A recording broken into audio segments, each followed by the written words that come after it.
13 जून 2025 को जब इजराइल ने ईरान पर एक घातक हमला किया और ईरान के कई शीर्ष सैन्य और वैज्ञानिक अधिकारियों की जान चली गई, तब किसी ने नहीं सोचा था कि महज 12 घंटे में ईरान इतना बड़ा पलटवार करेगा कि इजराइल और उसके सहयोगी अमेरिका की रणनीतिक नींव हिल जाएगी। उस हमले के 40 दिन बाद ईरान में शहीदों की याद में 40वां मनाया गया। इस मौके पर ईरान के सर्वोच्च नेता अयतुल्ला अली खामनेई ने देश को संबोधित करते हुए कहा, हम अल्लाह के करम से हर दिन मजबूत होंगे, दुश्मन हमारे सामने टिक नहीं पाएंगे।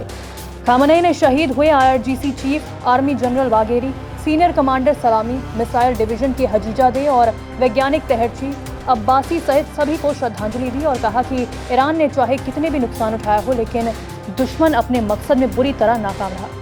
इस दौरान खामनेई ने सोशल मीडिया प्लेटफॉर्म एक्स पर अमेरिका और इजराइल पर निशाना साधा। उन्होंने लिखा, अल्लाह ने चाहा तो हम हर दिन दोगुनी ताकत से उभरेंगे। मेरी दुआएं हमारे शहीदों के साथ हैं।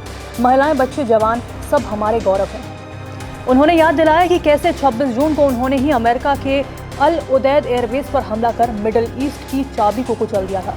इस पर इजराइल की प्रतिक्रिया थी कि खामनेई को खत्म करना ही उसका मकसद है, लेकिन नतीजा इसके बिल्कुल उलट रहा। इजराइल तबाह हुआ और खामनेई एक बार फिर दुनिया के सामने खड़े हैं। इस युद्ध के बाद अब एक और चौंकाने वाली रिपोर्ट सामने आई है। अमेरिका ने खुलकर इजराइल का साथ दिया, लेकिन इसका खामियाजा उसे अरबों डॉलर में चुकाना पड़ा है।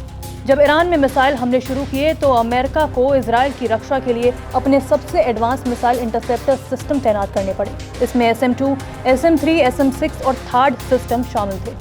SM-2 मिसाइल की कीमत $2.1 मिलियन प्रति यूनिट है। SM-6 मिसाइल की कीमत $3.9 मिलियन प्रति यूनिट। SM-3 मिसाइल की कीमत $9.7 मिलियन प्रति यूनिट है। रिपोर्ट के अनुसार अमेरिका ने अपने कुल इंटरसेप्टर स्टॉक का करीब 25% इस युद्ध में खर्च कर दिया, जिसे दोबारा तैयार करने में कम से कम 1 साल और $2 अरब से ज्यादा खर्च होगा।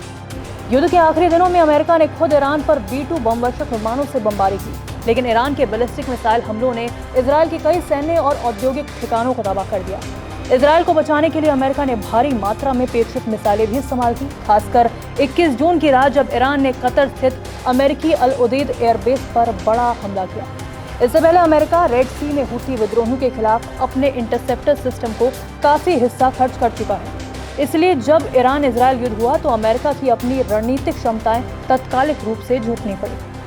रिपोर्ट में चेतावनी दी गई है कि अगर युद्ध कुछ दिन और चलता तो इजराइल के पास एरो 3 जैसे इंटरसेप्टर तक खत्म हो जाते और वह ईरानी मिसाइलों से खुद को बचा भी नहीं पाता। यही कारण है कि अमेरिका और इजराइल को मिलकर युद्ध रोकना ही पड़ा। इस पूरे घटनाक्रम ने साफ कर दिया है कि ईरान सिर्फ एक क्षेत्रीय शक्ति नहीं रहा, बल्कि वह अब अमेरिका जैसे महाशक्ति को रणनीतिक और आर्थिक मोर्चे पर चुनौती देने में स्थिति में पहुंच चुका है।